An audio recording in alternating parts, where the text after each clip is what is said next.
Just a little change in the routine again. I think that of one thing that we're used to in 2020 is a change of routine. So today's a Tuesday that our guys are off, which obviously for Election Day, and give them an opportunity to make sure they use it the right way. Personally, would rather have had them today so that we could actually spend a little more time not just practicing, but then going through the election process and maybe making a greater impact. But the reality is we've moved on since last week, and we actually changed up, practiced last night. Really had a good night, and now we got to get ourselves back into the groove here of getting prepared for Houston after a big win this past weekend.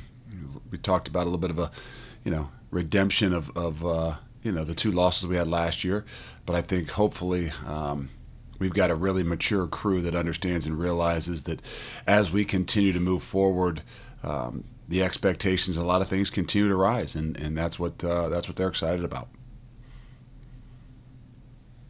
All right, go ahead with questions.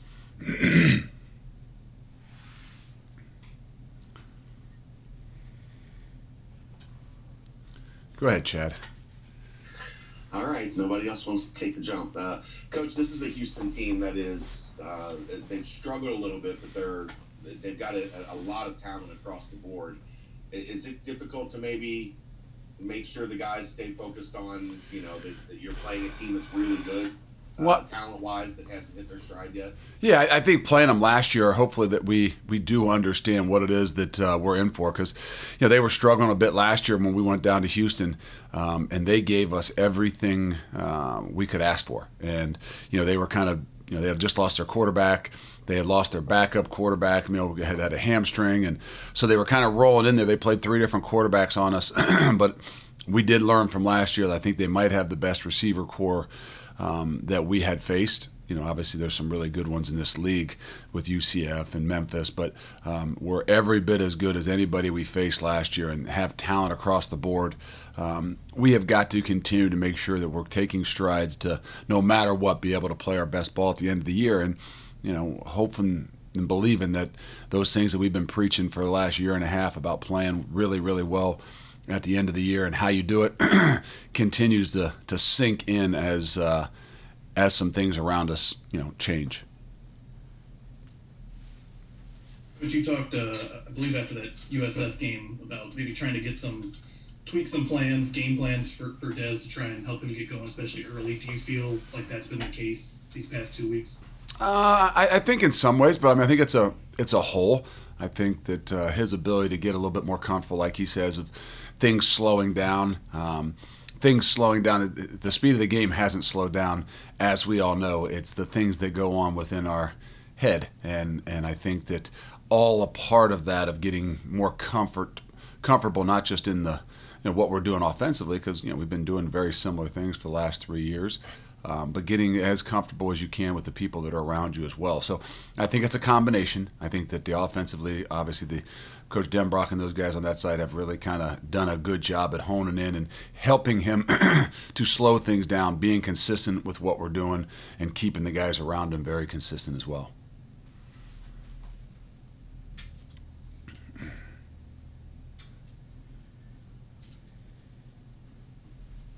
Luke, what do you think of the idea that all Division I student athletes have the day off today for Election Day? These are, for a lot of these kids, the first time they'll ever vote. Now that they're 18 and older. So, what kind of your thoughts as a head coach of a team right now in the middle of a really important season of having the day off to do that? Well, I think for us, we look at the positives, and it's an ability for us to make sure the guys understand that there's a lot of other things that go on. And in order to be great at what it is you do, you've got to be able to have some balance. You've got to be able to compartmentalize.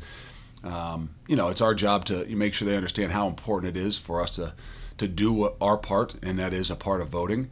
But I think it's also important for us to make sure that our players understand how important it is for us to make sure we're setting the right example for them. And I think that having our hands on them, since we are during the season, I think we make a greater impact with them, meaning make sure they understand what the day is all about, how you go about the day, what's important about the day. even as far as taking it, not any propaganda, but even as far as taking it another step further of doing stuff together, and making sure they're aware of the grand scheme of the scope of what an election day is really about. I believe you can do it both, and I think you make a greater impact personally on them when you have our hands on them and with them, and can be an example to that. So it is what it is. Obviously, it's a change up in the schedule. I just always believe that when there's something as big as an election day, as big as social injustice, so as big as all those things that affect our 18 to 22-year-olds, I believe when we've got our hands on them and we're with them, that we can even hopefully make a greater impact on them, as opposed to sometimes just giving them the day off, because everybody uses their time off differently. So again, maybe that's a little bit selfish to think that knowing them, we can make a greater impact having them around us. But I think that's what our program's all about. Do you think you'll set aside some time tomorrow to maybe talk about whatever unfolds tonight? I don't know. I think it's really difficult because and you get a little bit put behind. But I think that's what, if guys don't understand how we do things on a Friday night, we work all week, we prepare, and then on a Friday night, we kind of relax. And whether it's playing cards, whether it's having those conversations, I think things like this really kind of, become a Friday night conversation, and where you share a lot of different things because you're only together with your teammates. Those Friday nights are for a lot of different things. And I think something like this, whether it's social injustice, whether it's election, there's no distractions on a Friday night for us. We have our guys in a captive audience, where it's much more difficult now with 2020, with COVID, to even sit down and have your dinners. Our Friday nights have been able to keep us somewhat intact so that we can have those deeper conversations about things that are going on within our world, within our country, and within our program. The past 2 weeks as a whole, how has the defense been so prepared? It seemed like you had a game plan and you executed really well. Well, I think that our guys understand the what and the whys. I think more than that, we have been somewhat simple and try to be consistent in what we're doing. And when you're having success, it makes it a little bit easier to stay consistent. But you always got to be growing, and you always got to be tweaking some things. But you got to give the credit to our guys, and not just because they're really good football players, but they understand the what and the whys, which allows us and Coach Freeman and those guys as coaches to be able to make those little tweaks, because it's not something that's a wholesale new, and you're starting to get to that point where those guys completely, for the most part, understand what it is that we're doing. Now they've got a better chance to study their opponent, be more aggressive, anticipate things a lot more, which lets you play a little freer. Coach, this is now your second straight game on ESPN, third overall this season. Does it mean anything to you that you guys are playing on the biggest network within that network family, or does that not really resonate with you? Well, probably not with me a whole lot. I don't know as much about it, but I know it does for our kids. I think the ability to, knowing where they're playing on, and their friends and families and everybody get an opportunity to see them. Not everybody's families can come. And not that everybody's families can't get the game wherever it is, but they understand. They know the magnitude. They know that the more success we have, the better opportunities they have of, their friends, their families, and everybody being able to see them in prime time. So those things definitely add up, and I think it's really fortunate for our guys. I think Do you think that causes them to up the intensity of practice leading up to the game when you're on ESPN? No, I think you got to look at it both ways, and when you've got a mature group, which I think we have, and I've kind of said the last couple of weeks, their ability to be mature, those things don't affect you as much. So, I surely don't tell them on Sunday or Monday at what network we're playing on and things like that. I'm not saying they don't understand it, but you're hoping that you don't have to rise and fall based on what network you're on, based on, whether it's election day, whether a guy's having a good day or bad day, that they understand, the maturity, the pro side of things is no matter what, we got to come to work, ready to work, do what it is we do to get ourselves ready for a Saturday, whatever we're playing on. Coach, Desmond Ritter's got the Offensive Player of the Week in the conference 2 weeks in a row. What makes him so good? Well, I think his comfortability, but I think his ability to do it all. And that's not just run the football. That's not just throw the football. I mean, his ability to make checks, his ability to read to see what it is that the defense is giving him. I think early on, some of that press, him pressing maybe a little bit much, was making him force things. And his ability to kind of relax a little bit, be who he is, and not try to be somebody else, has really given us the opportunity to be where we are. And, that there's a lot of different things. People would think there's one in particular thing that goes into it. It's not. It's not just that all of a sudden it slowed down for him. I think it's a combination of his coaches doing a really good job with him, making sure he's aware, but also his offensive line, making sure that he knows and they know each other, that they've got each other's back. And when you can rely on things like that and trust things like that, it allows you to play a lot freer, and it makes him look a lot better at times as well. Coach, can you talk about the Houston Cougars and what you expect from them? Well, I mean, again, they gave us everything we wanted last year, and they were in a little bit of a different, tougher situation when they just had their quarterback had redshirted and their wide receiver. It is a very talented team. I think they'll come in here offensively and have a good combination. Obviously, they are in some ways want to throw the football around, but they will do a much better job running the football than some people probably think. The quarterback is very dynamic in his ability to run as well and make things happen with his feet. And then defensively, I think they'll come in, they'll challenge us on the outsides. I think they'll get up on you, play some man or some quarter coverage and press them, get in some wide shades and really make your front guys have to work, especially in pass protection. If I ask you honestly, does that mean you think I might lie? Before we go into the question, if you say honestly, does that mean that you think that I may not be honest with you? Yes, okay. It does. Okay. It does. So here comes the truth serum. Okay. Do you know where you're ranked? I probably do, because last week I heard, because it was Kobe Bryant's number, I think maybe I've seen it on a Twitter feed. I try to get off of it as fast as I possibly can if I do happen to see it. So I think I got a pretty good idea. I wouldn't be sure if that's like a coach's poll or whatever different kind of polls there are. But I tried to avoid it at all possibilities.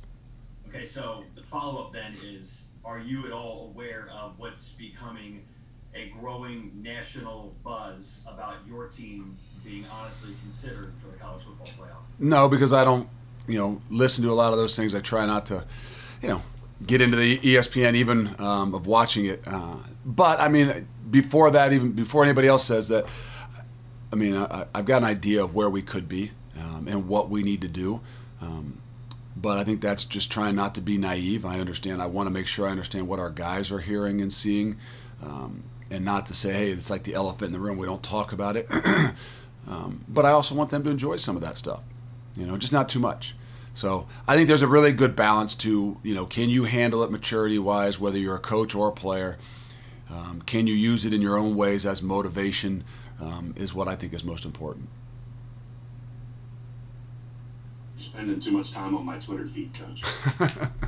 I didn't drop you yet? Oh, okay. I'm not allowed to like you or anything like that because of your recruiting side, but I've already got in trouble for that.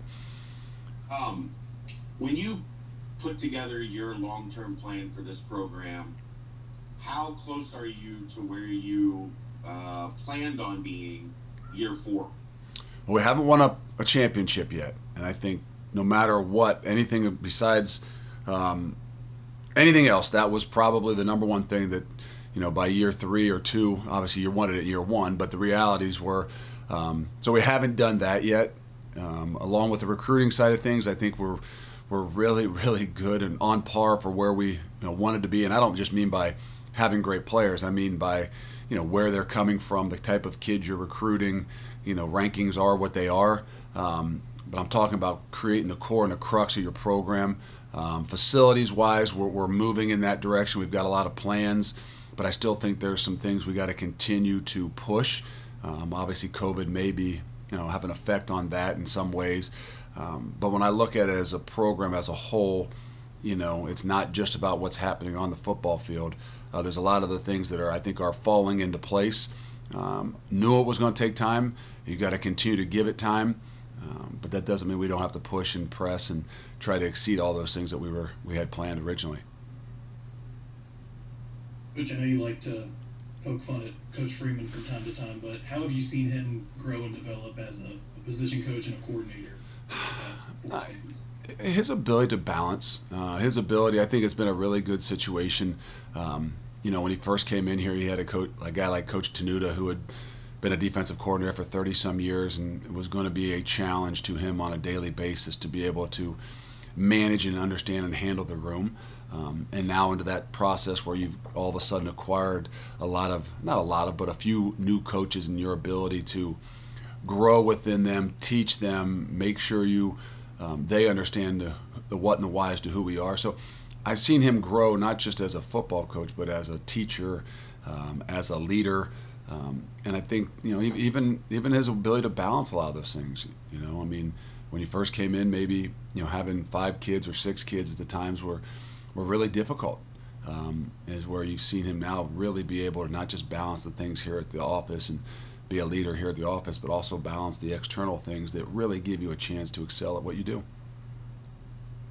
So were there some classic Tenuta insults getting hurled at him like early on? No, I think it's just the pressure originally from all that is really a good thing if you can handle it. And not to mention me being in there a lot too makes it difficult as well. But your ability to kind of handle that is really, makes you have to grow. Discomfort breeds growth, and if you're not in some way, somehow able to handle those uncomfortable situations, whether they're on the field or in the meeting rooms, you're going to have a hard time growing and developing in this game. Do you have an update on Alec and Bruno and Arquan? No, nothing as of now. We'll see. We'll see as they get closer to the game time. There's some decisions that will have to be made as we get a little bit closer. But usually, we want to get through the Wednesday practice before we know much more. Without maybe.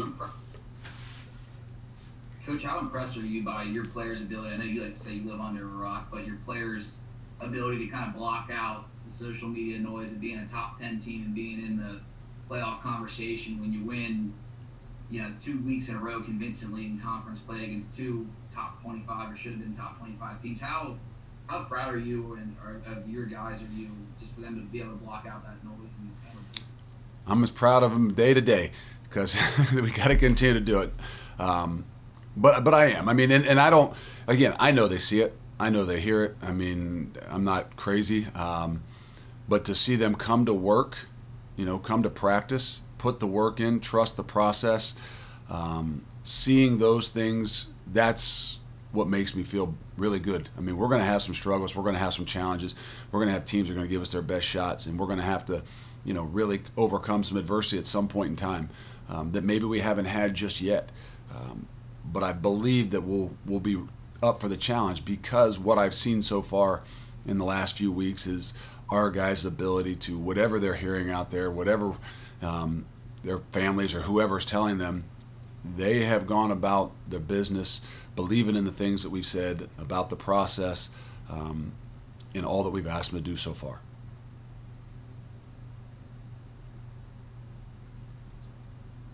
Anything else, Coach? Yeah, Luke, without maybe speaking specifically on your team and on this season, do you, as a coach of a team outside the quote-unquote Power Five, do you ever foresee an instance where a team outside of that those conferences would be in the college football playoff in the top 4? Yeah, I do. I don't think that it's always going to be one of those years anyway.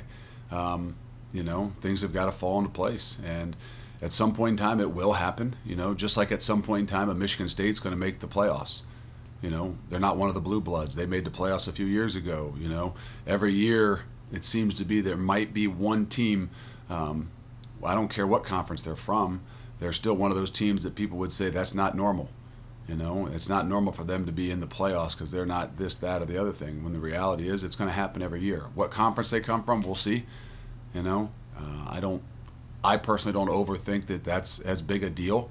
To be honest with you. But again, we'll still have to be seen. But there's only been about 10 teams that have even made it in the playoffs. So I know they like to say about the conferences, when in reality, I think you just look at all the teams as a whole and say, boy, there's 3% of the teams that have the chance to make the playoffs. Then everybody else has about a 1% chance of making it. That's the reality. But all you're asking for is a chance. So at some point in time, there will be some others that make it that, regardless of what conference they're from. I know you can't mention. Thanks, Chad. I know you can't mention names, but Chad, what has this past couple weeks done for the momentum on the recruiting front? Because it seems like kids are taking notice. It is, and they do a phenomenal job. Chad and Pat and Austin, those guys, and Kelsey, they do a phenomenal job. And if not anything, I say we don't make a big deal of where we are and what's going on and rankings and things like that. We use it, obviously, in a lot of ways for the things that are going to promote our program, and that's why you can't be mad about people out there talking about it and the rankings and this, that, and the other thing, and then in the other breath, be over there praising it and using it as a recruiting tool. Either way, you got to be able to handle it. And, I think that, yes, it has to do with success. There's no doubt. I mean, winning cures and helps everything. But it still is a lot of work. It still is building relationships. It's still believing you have an opportunity to push at some of those guys that you need to push at. And where a lot of people would say, you can't get that guy or you can't do that. And a lot of us would say, you know what? We believe we can. And as long as you believe you can and you put the work in, there's a great opportunity for you to do it. You guys had a lot of success defending Memphis's running attack. What's the key, especially with a three-man front, to stopping the run? Those guys up front. I mean, we get some guys that were a little bit more frustrated this week in the back end, not as much excitement for them. And I said, well, it's really difficult when the ball doesn't get past the line of scrimmage. I know. But, that's also a great thing. So we got to continue that up front, their ability to be really physical and create a lot of havoc. And, I think that no matter how many guys you got up there, the guys that you got in the game, as long as they can play aggressive, be aggressive, create some havoc, you got a chance to be really good defensively. And that's why we've had success so far defensively, because there's a combination of a lot of those things. Thoughts on Myjay's rendition of the Thriller dance? I'm just glad he knows the Thriller and what Thriller is. So, I saw a little bit of a clip of it. I actually saw a clip of the broadcasters trying to do it as well, and I will at least say that he does it much better than anybody else I saw try. Thanks, guys. Appreciate it. Thanks for joining us.